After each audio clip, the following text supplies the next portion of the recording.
lihat ke Yehezkiel 1 ayat 1 Bapak dan Ibu. Kalau Bapak dan Ibu bawa Alkitab boleh dibuka. Kalau enggak ada PowerPoint-nya, apakah bisa ditampilkan? Ya, kalau enggak saya bacakan dulu ya. Yehezkiel 1. Pada tahun sekian-sekian, ketika aku bersama-sama dengan para buangan berada di tepi sungai Kebar, terbukalah langit dan aku melihat penglihatan tentang Allah. Pada tanggal 5 bulan itu, yaitu tahun kelima sesudah Raja Yoyakin dibuang, datanglah firman Tuhan kepada Imam Yehezkiel, anak Busi di negeri orang Kasdim di tepi sungai Kebar, dan di sana kekuasaan Tuhan meliputi Yehezkiel. Ya.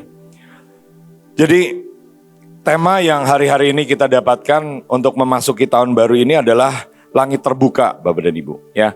Dan salah satu orang yang tercatat mengalami langit terbuka ini adalah Yehezkiel. Ya. Ngomong-ngomong Bapak dan Ibu, boleh nggak nih? Ini biasanya kalau saya lihat ini kayaknya jauh banget. Ini boleh maju dulu nggak? Ya maju dulu. Ya kira-kira 10 meter aja deh. Saya rasa kita ini kan di depannya juga penarinya nggak banyak ya. Saya biasanya ini, yuk. Kira-kira 10 meter aja Bapak dan Ibu, ya maju. Ini yang di depan-depan juga nggak apa-apa, penuhin aja. Ya kenapa? Karena mungkin gini ya, kan ada beberapa hal itu saya udah siapkan di PowerPoint ya. Mungkin bisa lebih jelas melihatnya, ya semoga. Ya. Nah, jadi Bapak dan Ibu lebih kurang penglihatannya seperti itu ya ketika yang tadi dilihat Bapak dan Ibu. Ya sebentar. Ya jadi ada langit yang terbuka dan ada tahta Allah. Ya. Jadi ada yang menampilkan seperti itu lebih kurang. Ya. Jadi kalau kita baca Alkitab itu mungkin kita agak sulit membayangkan ya, tetapi beberapa gambarnya itu ada tahta Allah, ada pelangi, ada kemuliaan Tuhan, ada juga roda-roda, ya roda-roda yang berputar dengan mata gitu ya. Menurut saya itu membayangkannya agak sulit ya, mungkin tapi lebih kurang seperti ini ya. Nah, Bapak dan Ibu, berapa banyak dari kita ini yang mau mengalami langit terbuka, Bapak dan Ibu? Ya. Nah, jadi sekalipun temanya langit terbuka, belum tentu atau otomatis setiap langit di atas kita itu terbuka ya, karena bahasa aslinya langit itu sama dengan surga ya, dan itu tuh bahasanya jamak ya, syamaim lebih kurang ya. Jadi gini Bapak dan Ibu ya, surga atau langit itu ada tingkatan-tingkatannya ya, dan seberapa kita bisa naik menembus langit itu tergantung seberapa kita bisa membuka langit di atas kita. Amin Bapak dan Ibu ya, ada gambaran ya. Kenapa Bapak dan Ibu? Hari-hari ini terbukanya langit itu juga ditentukan oleh apa? Oleh seberapa kita ini mendirikan mezbah Bapak dan Ibu. Ya kenapa? Karena ketika ada mezbah itu naik ke atas, naik ke langit. Nah itu membuka langit juga. Ya contohnya apa? Contohnya ketika Salomo Bapak dan Ibu. Ya Salomo itu mendirikan mezbah dan mempersembahkan ratusan atau mungkin ribuan sapi, lembu-lembu yang tidak terhitung banyaknya ya. Lalu Tuhan berbicara Bapak dan Ibu ya. Jadi Bapak dan Ibu percaya nggak percaya, menurut saya tidak ada tempat yang seperti tempat kita di tempat ini ya. Ini adalah tempat yang menurut saya itu surga terbuka, open heaven-nya itu mungkin tingkatannya paling atas, paling istilahnya paling tinggi gitu menurut saya gitu ya. Mungkin juga ada tempat-tempat lain cuma saya belum tahu ya. Nah jadi Bapak dan Ibu, apa yang saya ajak kita pelajari Bapak dan Ibu? Nah, gini Bapak dan Ibu, ketika langit terbuka itu terbukanya di mana Bapak dan Ibu? Ya, kalau Bapak dan Ibu perhatikan ya di ayatnya itu terbukanya tidak di atas sinagog, tidak di atas Yerusalem, ya, tapi terbukanya di mana? Di Babel. Ketika bangsa Israel itu sedang dibuang, ya. Ketika Yehezkiel itu sedang bersama-sama para buangan. Ketika Raja Yoyakin itu katanya lagi sudah 5 tahun dan 5 bulan dibuang katanya Bapak dan Ibu. Ya, jadi saya percaya Bapak dan Ibu kita harus ambil pelajaran dari ayat-ayat ini. Ya, yaitu apa Bapak dan Ibu? Ya, sekalipun mungkin kita ini mengalami pembuangan Bapak dan Ibu. Berapa banyak yang pernah merasa dibuang, diabaikan? Pernah, ada. Ya. Nah, berapa banyak yang pernah merasa ditolak Bapak dan Ibu? Ya, saya percaya ditolak adalah situasi dan kondisi yang mungkin tidak bisa kita pilih. Ya, tetapi kita ini bisa memilih seberapa kita ini tertolak. ya, atau sebaliknya kita merasa diterima oleh Tuhan, ya. Dan semakin kita ini mengerti bahwa kita ini dikasihi, diterima, diingini Tuhan, itu saya percaya itu langit itu semakin terbuka di atas kita. Amin, Bapak dan Ibu. Ya, coba saya ajak kita lihat ya. Berikutnya boleh ke PowerPoint-nya aja. Ini boleh sering-sering di PowerPoint-nya aja, Bapak dan Ibu, ya, karena kan ini ruangannya juga sedikit ya, nggak ada yang di bawah ya, mukanya saya juga kelihatan ya, jadi mungkin di PowerPoint-nya aja mungkin lebih menjelaskan ya. Jadi gini Bapak dan Ibu ya, beberapa arti daripada kata-kata yang ada di ayat tersebut ya. Ini juga gambarnya sama, cuma dari penggambar atau pembuat ilustrasi yang lain ya, lebih kurang seperti itu ya. Nah, nama Yehezkiel itu artinya Allah akan menguatkan ya. Allah akan menguatkan ya. Jadi menurut saya ini seperti apa Bapak dan Ibu? Menurut saya ini seperti arti nama Eliezer. Eliezer itu Allah akan menolong ya.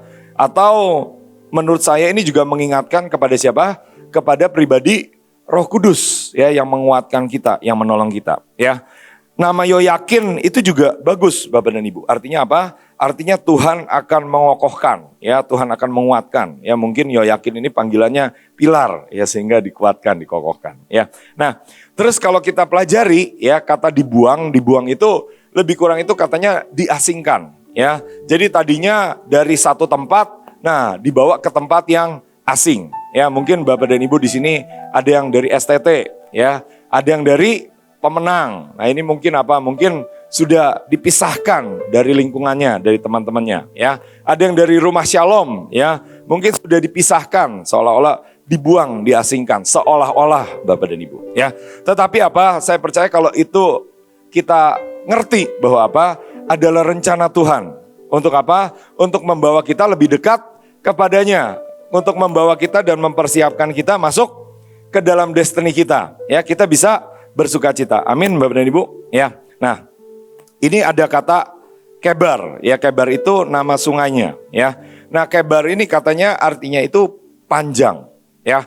Tetapi panjangnya itu bukan sekedar panjang ukuran, tetapi panjang dalam artian waktu, ya, atau lama, ya. Jadi kata Kebar ini lama, ya, atau mungkin istilahnya mungkin saya rasa bisa juga kita gunakan kata kuno, mungkin, ya. Nah, terus kata Busi, ya, Yehezkiel itu artinya anak Busi, ya, nama bapaknya ini Busi, ya, bukan Budi, tapi Busi, ya. Busi ini artinya katanya tidak dihargai, ya, dihina atau dipermalukan, ya. Nama Busi itu kelihatannya itu nggak bagus, Bapak dan Ibu, ya. Jadi kalau saya, ya, misalnya apa, ya, biasanya orang mau pakai kata mulia, ya, jaya, ya, Sugiharto, gitu ya, kaya, gitu ya. Nah, tapi ini tidak dihargai, dihina, dan dipermalukan. Ada nggak yang mau Bapak dan Ibu tidak dihargai, dihina, dan dipermalukan? Mungkin nggak ada yang angkat tangan, ya.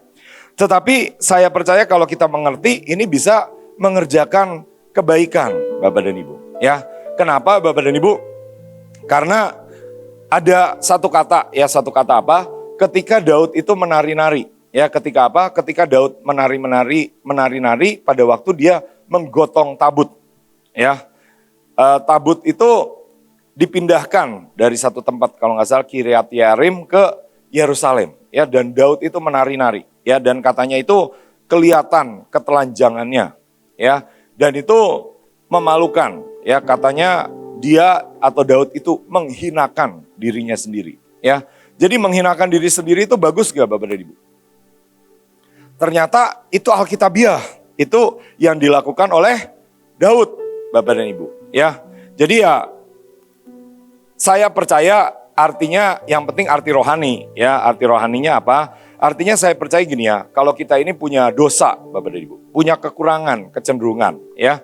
Artinya apa? Yang salah dan yang bukan dari Tuhan, itu saya percaya itu kita jangan tutup-tutupi. Kita harus belajar bisa apa? Bisa terbuka, bisa jujur di hadapan Tuhan, ya. Dan mungkin manusia, kalau manusianya belum bisa, sudah bisa menerima, ya. Tapi kalau manusianya belum bisa menerima, ya mungkin belum perlu jujur, ya. Ini misalnya apa? Misalnya contoh, ya, misalnya apa? Misalnya ada contoh, ya, contoh aja Bapak dan Ibu. Ada suami, ya, suami ini ternyata selingkuh atau berzina, ya.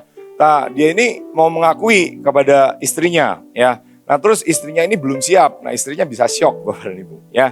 Jadi ngaku dulu di hadapan Tuhan ya, dan kalau memang sudah siap ya nggak apa-apa ya, ngaku. Nah jadi Bapak dan Ibu, ternyata kata-kata itu yang menjadi pengertian daripada ayat di Yeskiel 1 sampai 3 ya. Dan ternyata kemudian langit terbuka Bapak dan Ibu. Nah Bapak dan Ibu, saya ajak kita lihat ke gambar berikutnya Bapak dan Ibu ya. Ini gambar apa? Kemarin itu saya tergerak ya. Kenapa? Saya mendengarkan penjelasan Ibu In mengenai apa? Mengenai langit terbuka ya. Dan bayangan saya mengenai langit terbuka itu misalnya apa? Mengenai peperangan rohani dan lain sebagainya ya. Tetapi hari-hari ini Ibu In itu banyak ceritanya mengenai apa? Mengenai trauma ya, mengenai hal-hal yang terjadi di masa lalu Bapak dan Ibu ya. Boleh ke gambarnya berikutnya Pak Wahyu atau mungkin Emon yang di media ya. Nah ini Bapak dan Ibu, ini gambar apa? Ini gambar dua otak ya. Dua otak yang hitam yang di sebelah kiri dulu ya. Nah jadi gini ya, itu gambar yang sebelah kiri yang besar, itu gambar otak daripada anak usia 3 tahun yang normal ya. Normal katanya istilahnya mungkin normal makan, normal diperhatikan ya, terutama diperhatikan ya. Nah terus yang sebelah yang lebih kecil, yang kisut gitu ya. Nah itu juga otak daripada anak yang usianya 3 tahun. Tetapi dia mengalami proses diabaikan secara ekstrim ya. Jadi artinya apa? Tidak dianggap mungkin ya, tidak diajak ngomong ya. Mungkin hanya dikasih makan gitu ya, supaya tetap hidup gitu ya. Nah ternyata otaknya itu jadi sangat berbeda Bapak dan Ibu ya. Jadi artinya apa Bapak dan Ibu? Pengertiannya Bapak dan Ibu, saya percaya gini ya. Pengertiannya ya, seberapa kita ini bisa menerima kasih Tuhan, seberapa kita ini mengerti bahwa kita diingini dan dikasihi, itu bisa membuat kita itu otaknya normal dan berhikmat Bapak dan Ibu. Ya, karena otak itu bicara mengenai hikmat, ya. Tetapi kalau kita ini merasa diabaikan, merasa tidak diperlukan, merasa tidak dipedulikan, nah kita bisa terluka. Jadi seperti itu. Ya, misalnya apa? Misalnya Bapak dan Ibu, ya. Misalnya kan Ibu In kan sering kasih contoh, ya. Contohnya apa? Misalnya kalau Bu In ini ada di sini gitu ya. Nah, Bu In itu matanya itu udah nggak bisa lihat orang yang jauh-jauh, ya. Jadi kadang-kadang misalnya orang mungkin sudah dadah-dadah gitu ya, udah senyum-senyum gitu ya. Bu Innya nggak bisa lihat, nggak bisa membedakan ini siapa ya. Dan akhirnya gimana? Akhirnya orang itu bisa merasa diabaikan, merasa ditolak, merasa dibuang. Padahal apa? Padahal belum tentu Tuhannya atau orang lain itu membuang dia ya. Dan ini menarik sekali Bapak dan Ibu. Kenapa? Karena banyak dari kita itu merasa seperti itu. Ya mungkin, setidaknya saya ya. Tapi kalau sekarang itu buat saya ya udah biasa-biasa aja ya. Kenapa? Karena saya percaya itu saya sudah mulai dipulihkan, sudah mulai disembuhkan. Amin Bapak dan Ibu ya. Dan saya percaya ini harusnya terjadi bukan buat saya aja ya, tetapi juga pada Seroy ya, pada semua teman-teman kita di sini. Sehingga apa? Tidak ada yang merasa tertolak, terbuang, tidak dikasihi ya. Itu juga otak Bapak dan Ibu yang sebelah kanan ya. Otak daripada apa? Daripada orang ya, yang kiri itu yang sehat ya, tetapi yang kanan itu yang di-abuse ya. Di-abuse itu artinya dibully ya, dianiaya, dilukai dan lain sebagainya ya. Ternyata kalau orangnya itu nggak kuat Bapak dan Ibu ya, itu bisa masuk ke otaknya, ke alam bawah sadarnya. Sehingga apa? Sehingga otaknya itu jadi kayak beku Bapak dan Ibu. Ya mungkin gambarannya seperti apa? Seperti agak-agak kayak robot, nggak gitu bisa merasa ya. Nah ini terjadi pada saya ya, bukan pada orang lain ya. Saya itu agak-agak autis Bapak dan Ibu ya. Saya itu dulu mengalami luka batin. Ya luka batinnya kenapa?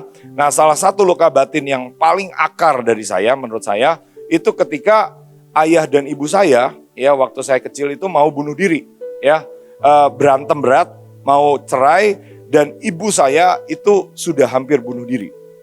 Ya, ibu saya itu sudah hampir minum baygon. Ya, kalau dulu itu kan baygon itu di kaleng ya. Nah, baygon itu dituang di gelas Bapak dan Ibu ya. Dan ibu saya itu udah nangis ya, terus apa udah mau minum baygon itu. Ya, puji Tuhan ibu saya nggak minum dan sampai sekarang ibu saya masih istilahnya masih hidup ya. Lumayan sehat lah, sudah 80 lebih. Nah, jadi Bapak dan Ibu, saya percaya ini penting banget Ya, ketika apa? Ketika kita mau pelajari mengenai open heaven dan mau mengalami open heaven, nah boleh ke halaman berikutnya. Nah, jadi ini kita berurusan dengan apa Bapak dan Ibu? Dengan trauma-trauma di masa lalu kita, ya. Jadi misalnya ini Bapak dan Ibu, ya. Ini contoh, ya. Contohnya saya jelaskan sedikit-sedikit, ya. Jadi gini, ya. Itu ada gambar yang di tengah dulu, ya. Gambar yang di tengah itu ada orang, tapi kepalanya dua. Ya, kepalanya ke depan dan kepalanya ke belakang, ya. Nah, dewa ini adalah dewa, ya. Jadi saya kasih tanda silang, ya, karena kita habisi, kita perangi. Nah, nama spirit ini, nama dewa ini adalah apa? Dewa Janus, ya. Janus itu menjadi kata Januari, ya. Jadi gini, Bapak dan Ibu, ya. Jadi gini, ya. Dengan perkembangannya, ya. Tadinya itu kalender yang istilahnya Tuhan menciptakan bumi langit, itu kan kalender Yahudi, ya. Terus dipisahkan atau dipindahkan atau diubah menjadi kalender Romawi lebih kurang, ya. Dan mereka itu, ya Bapak dan Ibu, udah boleh dibilang itu menggeser waktu atau memperlambat waktu. Selama sekitar kira-kira anggap aja 3 bulan, ya. Kok bisa begitu Bapak dan Ibu? Karena tahun baru itu harusnya sekarang-sekarang ini. Ya, mengikuti hitungan orang Ibrani. Kenapa? Karena ini ikut tahun pertanian. Ya, ini udah hampir menutup tahun pertanian, ya, dan mereka pokoknya sekarang itu merayakan tahun baru, ya. Dan ketika mereka merayakan tahun baru, ya, awalnya itu akan masuk ke biasanya itu masa-masa yang nggak enak dulu, ya. Jadi misalnya apa? Misalnya gini ya, misalnya mereka itu pergantian harinya jam 6 sore, lalu masuk ke malam hari, ya. Mereka pergantian tahunnya sekarang, lalu apa? Lalu masuk ke masa-masa musim dingin, ya. Nah, jadi Bapak dan Ibu, ketika mereka ini mengubah tahun baru menjadi bulan Januari, ya, menggunakan kalender mereka yang menggunakan matahari, ya. Kalau Ibrani itu menggunakan bulan, Bapak dan Ibu, ya. Jadi istilahnya apa? Dia ini berusaha memperlambat, mendelay, menghambat apa? Destiny kita. Ya, apa yang ada pada hidup kita, ya, berkat-berkat kita, ya, mungkin jodoh, ya, jodoh dihambat misalnya, ya. Nah, atau apa, kesembuhan kita Bapak dan Ibu. Nah, jadi gimana Bapak dan Ibu, ya, saya percaya kita harus belajar untuk apa? Untuk namanya menurut saya, ya, ini merupakan penggenapan dari istilah yang ada di kitab Joel, ya, yaitu apa? Memulihkan tahun-tahun. Ya, nah apa yang dimaksud dengan memulihkan tahun-tahun? Ya, boleh ke halaman yang tadi lagi, ya. Nah ini saya akan banyak pakai ini, ya supaya jelas gitu. Nah, jadi Bapak dan Ibu, kita lihat gambar yang sebelah kiri, ya. Itu gambar apa? Gambar seorang dewasa, seorang pria. Tapi yang kita lihat di alam bawah sadarnya, dia adalah seorang anak-anak yang tertolak, ya. Bu Iren sudah menjelaskan, ya, kalau anak-anak Rumah Shalom atau bisnis atau GGB sudah banyak diajarkan, ya. Tetapi mengingat kita akan masuk Yom Kippur minggu depan, mengingat kita mau belajar mengenai open heaven, nah Bapak dan Ibu saya ajak untuk belajar lagi, ya. Dan Bapak dan Ibu boleh apa? Kalau Bapak dan Ibu punya kertas, bolpen, ya. Hari-hari ini banyaknya datang itu cuma pakai HP gitu ya. Nah, ya udah tulis di kertas, ya. Kalau enggak ya tulis di HP. Supaya apa? Supaya yang jahat, yang bukan dari Tuhan itu kita buang, Bapak dan Ibu. Yaitu apa? Kepahitan, kekecewaan, rasa terbuang, rasa ditolak, Bapak dan Ibu, ya. Dan orang itu melihat kemana, Bapak dan Ibu? Harusnya melihat ke masa depan, ya. Dan saya anggap, ya, saya ambil Bapak dan Ibu, itu masa depan atau destiny kita, ya. Destiny kita itu menjadi apa? Harusnya saya percaya destiny kita menjadi pembawa lawatan. Amin Bapak dan Ibu misalnya, ya. Atau saya nggak tahu ya, mungkin Bapak dan Ibu menjadi Yusuf akhir zaman, ya. Mungkin ada yang destiny-nya menjadi presiden misalnya atau apa, ya. Menjadi apalah, pokoknya yang baik yang dari Tuhan, ya. Nah, jadi Bapak dan Ibu dari gambaran ini Bapak dan Ibu sengaja saya gambarkan gimana?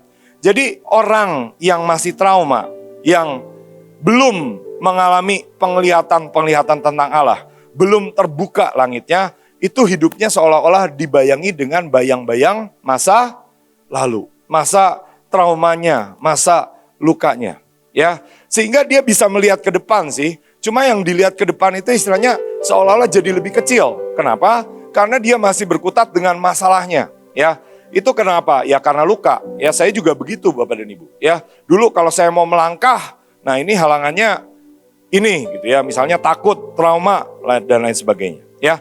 Dan ada kata berikutnya yaitu apa? Aku melihat penglihatan tentang Allah, ya. Nah, ternyata kalau kita lihat penglihatan, ya, kata aslinya itu artinya cermin, Bapak dan Ibu.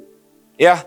Jadi kita ini ya seolah-olah sedang memandang cermin, ya. Dan kalau kita ini masih trauma, masih luka, masih kecewa, masih marah, masih merasa dibuang, diabaikan, dimarah-marahin sama Bu In misalnya. Nah, kita ini ngelihatnya apa? Ngelihatnya mungkin yang masa lalu lebih banyak. Ya, yaitu anak yang tertolak, anak yang dibuang. Padahal harusnya apa? Harusnya kita melihat destiny kita lebih besar, lebih utama, ya. Bahwa apa? Bahwa ini mengerjakan kebaikan di dalam hidup kita. Seperti apa? Misalnya Yusuf, ya Yusuf itu Tuhan mau angkat menjadi raja atas Mesir, menjadi pemimpin penguasa di Mesir, bahkan seluruh dunia. Ya kenapa? Karena pada saat itu kekuasaan itu ada pada Mesir, Bapak dan Ibu. Ya, tetapi kalau Yusuf itu trauma, dia nggak akan bisa melangkah, Bapak dan Ibu. Ya, nah boleh ke halaman berikutnya. Nah ini contoh, ya, contoh gambaran apa, Bapak dan Ibu? Gambaran daripada mengemudi mobil, ya. Nah, jadi gambarannya gimana? Nah, kalau kita ini mengemudi mobil dan kita ini berjalan maju, ya, itu harusnya kita banyak melihat ke depan, ya. Perlu nggak melihat ke belakang? Ya, menurut saya perlu. Ya, kenapa? Karena dari belakang itu bisa ada mobil, ya, atau salah mundur misalnya, ya. Tetapi kaca spion itu nggak boleh lebih besar daripada kaca di depan, Bapak dan Ibu. Ya, jangan sampai menghalangi pandangan kita, Bapak dan Ibu. Nah, ya, ini yang bicara istilahnya bagaimana, Bapak dan Ibu. Kalau kita mau mengalami open heaven, Bapak dan Ibu, kita harus melihat masa depan kita, harus melihat destiny kita. Amin, Bapak dan Ibu. Ya, ada yang udah mulai menulis? Nah, boleh tulis, ya. Mungkin apa? Mungkin dulu pernah dimarah-marahin, ya, pernah diomel-omelin oleh saya, ya, atau istri saya misalnya, atau Bu Joel. Nah, boleh tulis, ya, misalnya sampai trauma gitu ya. Nah, terus apa? Tulis destiny kita juga, ya, pisahkan kertasnya dan siapkan, ya. Nah, jadi boleh ke halaman berikutnya. Nah, ini menurut saya gambarannya, ya, seharusnya apa? Harusnya ini kita melihat masa depan kita, destiny kita di satu pengharapan, satu destiny yang besar, ya. Ini yang saya percaya Tuhan mau berikan di Yom Kippur, di hari raya pendamaian, ya. Mungkin kita pernah mengalami masalah, Bapak dan Ibu. Misalnya apa?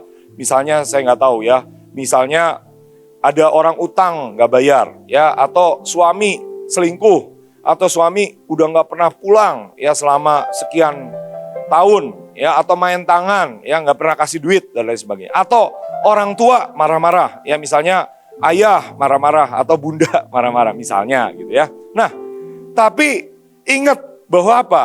Itu bisa mengerjakan kebaikan. Itu seharusnya mengerjakan destiny kita. Itu harusnya membawa kita maju mendekat kepada destiny kita dan harusnya bukan membuat kita mundur, ya. Dan yang menarik Bapak dan Ibu, kata melihat di sini ra'ah, ya. Dan ra'ah menjadi kata Jehovah Jireh, Bapak dan Ibu. Nah, pengertiannya gimana Bapak dan Ibu? Jehovah Jireh, ya. Jadi saya percaya Bapak dan Ibu, kita ini perlu belajar dari seorang yang namanya Abraham. Ya, kenapa? Karena Abraham itu Bapak dan Ibu disuruh apa? Misalnya saya ambil contoh dari sini, ya. Dia meninggalkan warisannya, dia meninggalkan keluarganya, dia meninggalkan kenyamanannya. Lalu Tuhan suruh pergi. Nah, meninggalkan itu artinya apa? Istilahnya di banyak hal itu harusnya sama dengan kita ini mendirikan mezbah. Kenapa? Karena ketika kita meninggalkan yang lama, kita ini harus masuk ke sesuatu yang baru, yang mungkin tidak nyaman, ya. Dan hari-hari ini Tuhan bicara mengenai tahun Bet, ya. Kemarin AL, ya, KAL juga cerita mengenai apa? Bagaimana Bet itu artinya kemah Dan kita ini harus belajar untuk tinggal di kemah. Tidak tinggal di sesuatu yang nyaman, lalu artinya akhirnya mengikat kita. Ya, nah terus Abraham harus meletakkan lagi, ya dia harus apa? Mengusir Ismail misalnya. Ya, harus pergi ke tempat demi tempat dan mendirikan mezbah. Harus kehilangan Sarah istrinya misalnya, ya, dan membeli tanah perjanjian sampai akhirnya Abraham tiba di Moria. Atau Tuhan menyuruh Abraham ke Moria. Dan di Moria Abraham itu memberikan persembahan yaitu Ishak, sesuatu yang sangat berharga atau paling berharga, janji Tuhan sendiri. Tetapi saya percaya Abraham itu punya kekuatan. Ya, kekuatannya apa? Kekuatannya dia bisa percaya sama Tuhan. Dia nggak curiga sama Tuhan. Ya, bayangin Bapak dan Ibu kalau Abraham ini curiga sama Tuhan. Ya, apa yang terjadi? Ya, ketika disuruh untuk mempersembahkan korban, dia akan tengking. Dia akan berkata bahwa ini pasti bukan Tuhan. Saya nggak mau ikut-ikutan yang seperti itu. Ya, tetapi nyatanya Abraham melangkah dan Ishak melangkah. Mereka melakukan dan berjalan dalam ketaatan. Dan saya percaya itu sangat diperhitungkan sebagai mezbah, sebagai kebenaran. Sehingga apa? Sehingga akhirnya ya beberapa entah berapa ratus atau berapa ribu tahun kemudian di Gunung Moria itu menjadi tempat di mana ada bait Salomo, bait Allah yang dibangun oleh Salomo. Ya, dan saya percaya bahwa apa Bapak dan Ibu? Itu seharusnya apa? Adalah mezbah kita. Ya, bahwa apa? Di atas kita ada langit yang terbuka, ada perkenan Tuhan, ada Jehovah Jireh yang melihat destiny kita, yang mengetahui destiny kita, dan kita juga percaya ketika apa? Ketika Tuhan membawa kita ke destiny kita. Amin Bapak dan Ibu. Boleh ini nggak? Boleh lambaikan tangan nggak Bapak dan Ibu? Kalau Bapak dan Ibu paham maksud saya, ya. Jadi kalau kita ini curiga Bapak dan Ibu, ya misalnya curiga gini ya, misalnya saya kasih contoh ya, misalnya ini anak-anak pelangi, ya misalnya ya, atau bukan anak-anak udah remaja atau dewasa muda ya. Nah para mahasiswa pelangi dipanggil oleh ayah ya, dan kalau Bapak dan Ibu masih trauma, itu menghadap ayah itu mungkin dengan gemeter ya, kakinya ngerentek ya, maaf kata mungkin buang air kecil gitu ya, misalnya gitu. Kenapa? Karena masih trauma. Padahal ayah ini mungkin mau kasih duit, ya mungkin mau kasih berkat, ya mungkin mau kasih motor, ya atau mau kasih jodoh misalnya, ya misalnya, ya demikian pula kita dengan Tuhan, Bapak dan Ibu. Kadang-kadang apa? Karena kita ini udah trauma sama Tuhan, kita udah nggak percaya sama Tuhan, akhirnya kita nggak bisa taat, nggak bisa melangkah, ya. Nah berikutnya, ya boleh ke halaman berikutnya, halaman berapa ya, ya. Nah Bapak dan Ibu, apa yang terjadi? Nih, ada kata ketika langit terbuka, ya saya ambil dari Injil Markus, ya. Pada saat Yesus keluar dari air, Yesus melihat langit terkoyak. Lalu roh seperti burung merpati turun ke atasnya, ya. Ada suara Bapa, ada perkenan Bapa. Berapa banyak yang ingin Roh Kudus turun ke atas kita? Berapa banyak yang ingin Tuhan itu berkata bahwa inilah anakku yang kukasihi, ya kepadanya lah aku berkenan. Nah ternyata Bapak dan Ibu, apa yang terjadi sesudahnya, ya boleh ke halaman itu, ke PowerPoint-nya, ke halaman itu. Ternyata yang terjadi sesudahnya Bapak dan Ibu, kemudian Roh Kudus itu memimpin, ya tetapi bahasa aslinya mungkin lebih enak, ya lebih tepat menggunakan kata memaksa atau mendorong Yesus dengan paksa untuk pergi ke padang gurun. Ya kenapa? Karena bahasa asli yang digunakan, bahasa Yunani itu ekbalo, ya. Dan ekbalo ini, ya kalau kita nggak punya gambarannya mungkin ekbalo itu apa gitu ya. Nah ekbalo itu gambarannya adalah apa? Ketika Tuhan Yesus marah dengan pedagang-pedagang di bait suci. Jadi apa yang Tuhan Yesus lakukan? Tuhan Yesus ambil cambuk dan membabat, menghancurkan semua meja-meja dari para pedagang itu. Ya, jadi itu bukan sesuatu yang istilahnya sukarela, Bapak dan Ibu, sebenarnya. Ya, tetapi pedagang itu dipaksa, diusir untuk pergi ke tempatnya yang Tuhan mau kita berada, Bapak dan Ibu. Ya. Jadi saya percaya ini bicara mengenai hidup kita juga, Bapak dan Ibu. Ya, saya percaya kalau ada open heaven di atas kita, jangan dipikir semuanya mulus-mulus, enak-enak aja. Ya, tetapi akan ada apa? Akan ada mungkin masalah, tetapi akan ada keajaiban dari Tuhan. Ya, mungkin ada orang-orang yang menentang, yang tidak suka dengan kita, tetapi akan ada pembelaan Tuhan. Amin, Bapak dan Ibu. Ya, nah, jadi berikutnya ke halaman berikutnya. Nah, ini gambar kuda. Ya, kuda ini Bapak dan Ibu. Ya, kuda ini terikat dengan kursi. Ya, kursinya ada isinya nggak? Nggak ada, Bapak dan Ibu. Kira-kira kalau kuda itu pergi, dia itu bebas nggak? Sebenarnya bebas, Bapak dan Ibu. Ya, cuma saya nggak tahu apa yang terjadi dengan kuda ini. Ya, mungkin kuda ini apa? Trauma. Ya, kenapa kudanya kira-kira bisa trauma? Ya, kira-kira sebenarnya ada khotbah Pak Agung yang pernah menjelaskan. Yaitu apa? Karena mungkin dia ini udah lama terikat dengan tiang. Ya, terikat dengan pilar misalnya. Ya, lalu apa? Lalu dia ini setiap mau pergi terbatas, mau pergi terhambat dan lehernya sakit. Akhirnya apa? Suatu ketika pilarnya, tiangnya diganti dengan kursi kosong. Dan dia masih mengira, dia masih merasa bahwa dia terikat dengan batasan-batasan itu, Bapak dan Ibu. Ya. Dan saya percaya kita perlu tangkap pengertian ini. Untuk apa? Untuk masuk masa open heaven. Karena jangan dipikir bahwa masa open heaven semuanya mulus-mulus saja. Mungkin ada orang-orang yang menentang kita. Ya, saya bersaksi Bapak dan Ibu, bersaksi sedikit ya. Kan saya ini belajar ya mengenai akhir zaman ya, dan akhirnya saya ini merasa ada hal-hal yang memberkati saya ya. Dan singkat cerita ini saya kurang berhikmat ya. Jadi saya tuh suka posting ya di grup ya. Dan itu apa? Membuat masalah Bapak dan Ibu ya. Kenapa? Karena ada pemimpin yang ditegur, saya tertolak Bapak dan Ibu. Ya, saya merasa ciut gitu loh, seperti balon kempes gitu.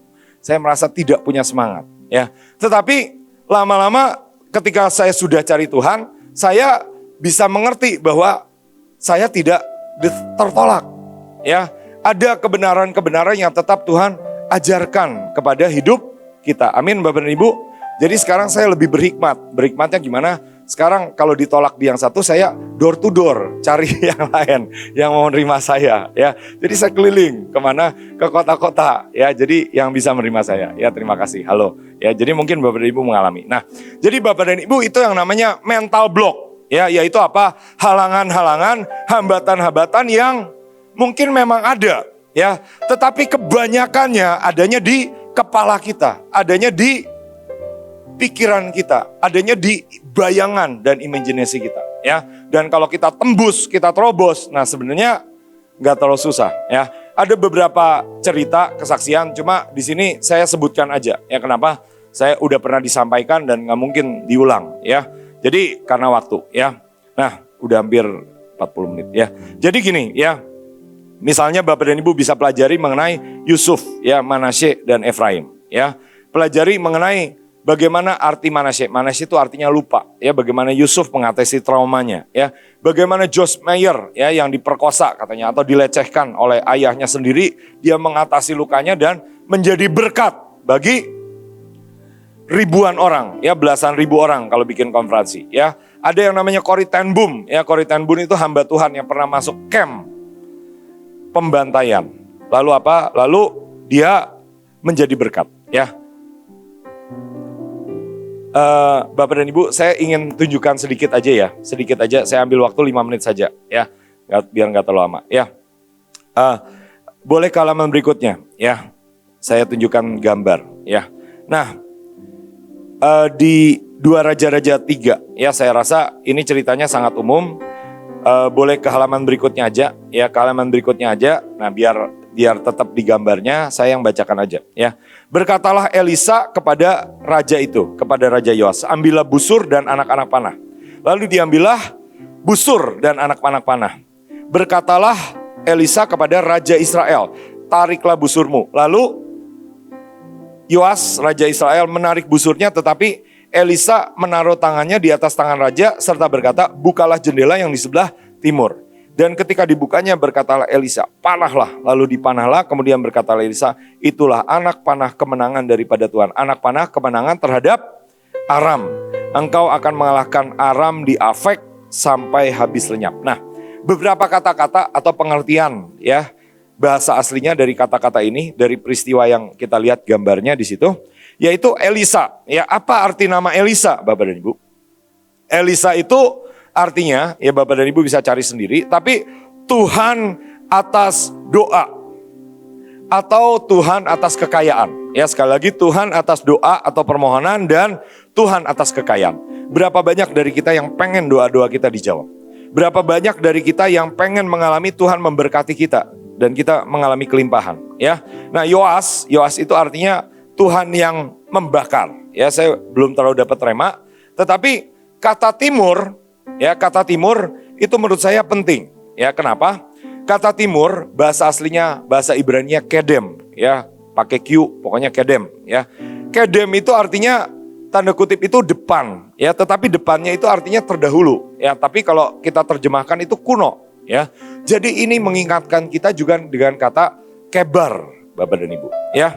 Dan ada kata apa? Ada kata panahlah, ya. Saya belum masukkan di sini, tapi kata panahlah itu yara, ya. Yara itu katanya kalau lebih kurang menjadi kata Taurat, ya, atau mengajar, ya. Nanti Bapak dan Ibu bisa cek sendiri, ya. Tetapi itu artinya mengalir, Bapak dan Ibu, yara, ya. Akar katanya itu mengalir, ya. Dan kata anak panah ini penting, ya, menarik. Kata anak panah artinya luka atau cedera. Dalam bahasa kita, bahasa Inggris itu wound, ya. Kata yad atau tangan itu artinya kata tangan itu bahasa aslinya yad atau artinya juga kekuasaan atau tangan Tuhan, ya. Dan kata afek, ya, artinya apa? Menampung atau membatasi, ya. Jadi Bapak dan Ibu bisa cek-cek ya lebih detail, tapi lebih kurang menurut saya pengertiannya gini, ya. Destiny kita bisa terhambat. Musuh-musuh kita itu bisa mengambil keuntungan. Kalau apa? Kalau kita tidak bisa mengalahkan trauma kita di masa lalu, Bapak dan Ibu. Ya, ada ayatnya, misalnya contoh, ya. Suatu ketika Tuhan itu disuruh pergi ke Samaria, ya. Tetapi di Samaria Tuhan itu pernah ditolak, pernah dibuang, dilempari dengan batu. Tetapi Tuhan berkata, ya pergi aja. Ya, kenapa? Karena hari masih siang, karena ada Tuhan. Yesus sebagai terang dunia.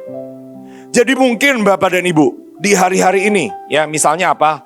Tuhan menyuruh Bapak dan Ibu untuk apa?